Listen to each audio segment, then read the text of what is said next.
When I was a kid, I loved nothing more than telling bad jokes. I mean, I still kind of like that a whole lot. One of my favorite kinds of bad joke was the many variations on there are two kinds of people, right? You have the really stupid ones, like there are three kinds of people in the world, those who can count and those who can't. You have the really nerdy ones that are like, there are 10 kinds of people in the world, those who understand binary code and those who don't. And then you have the cerebral ones, the real thinkers, right? There are two kinds of people in the world, those who don't mind cliffhangers. Jesus, in this week's lectionary story, kind of tells a variant on the there are two kinds of people joke. He tells a parable about a father who instructs his two sons to go work the vineyard. The first son says, "No way, I'm not going to do it," but then does it anyway. And the second son says, "Oh yes, I'm definitely going to do that," and then doesn't. The question is, which one did what the father wanted? Now, to understand why Jesus was telling this parable, it's helpful to go back a little bit to right before and to get the context going on, right? And so at the beginning of Matthew 21 is Palm Sunday. Jesus comes into town and the crowds are so excited and they're praising him and throwing the palm fronds and all of that jazz that we all know and celebrate every Palm Sunday. Then immediately after that, Jesus goes into the temple and overturns all the tables that were used for money lending and exchange. Then he decides to go curse a fig tree and it withers away and dies, right? But all of these things that Jesus has done are disrupting the normal way of operating, right? The status quo. And the people that are benefiting from that normal way of doing things don't like it, right? When that happens, they don't like it when you change things because they're in charge and the only place they can go is down.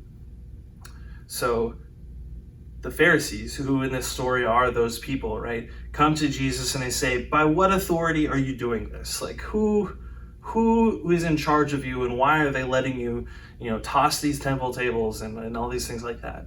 And see, this is probably a trick question, right? Because if Jesus says, "God gave me this authority," then they'll say, "You're a heretic," and punish him for that. Or if he says, "It's my own authority," or "It's some earthly authority," then the Pharisees say, well, then you're a scam artist, right? Like you're a fraud.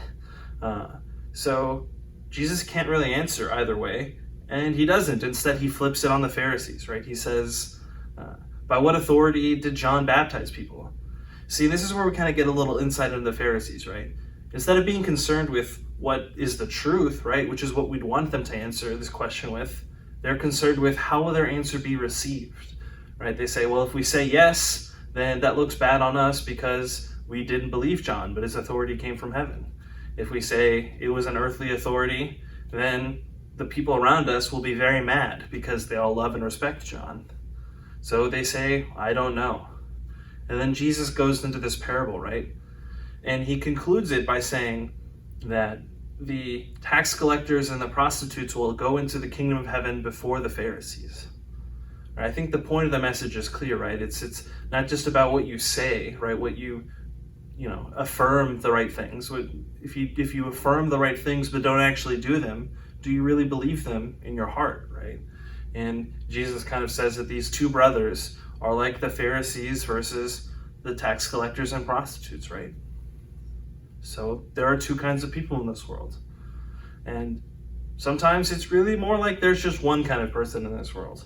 Right? I know for me, some days I'm more like the Pharisees, right? I think I've got it all figured out. I know everything, and I just need to do what I can, right? The Pharisees are judgmental. They use their social position to belittle others. They don't help those in need. They only glorify themselves. And some days we're like the tax collectors and prostitutes, right? These are the people that knew they were broken. They expressed remorse for the things that they had done wrong. They knew that they couldn't help themselves, but needed to accept help from others and then share that help after that, like they have received. Like I said, there's the potential in all of us to be both of these things, and we're often a little bit of both, sometimes even at the same time, as weird as that sounds. So which kind of person are you? Are you like the Pharisees, or are you like the tax collectors and the prostitutes? Because there are two kinds of people in this world. Which one are you?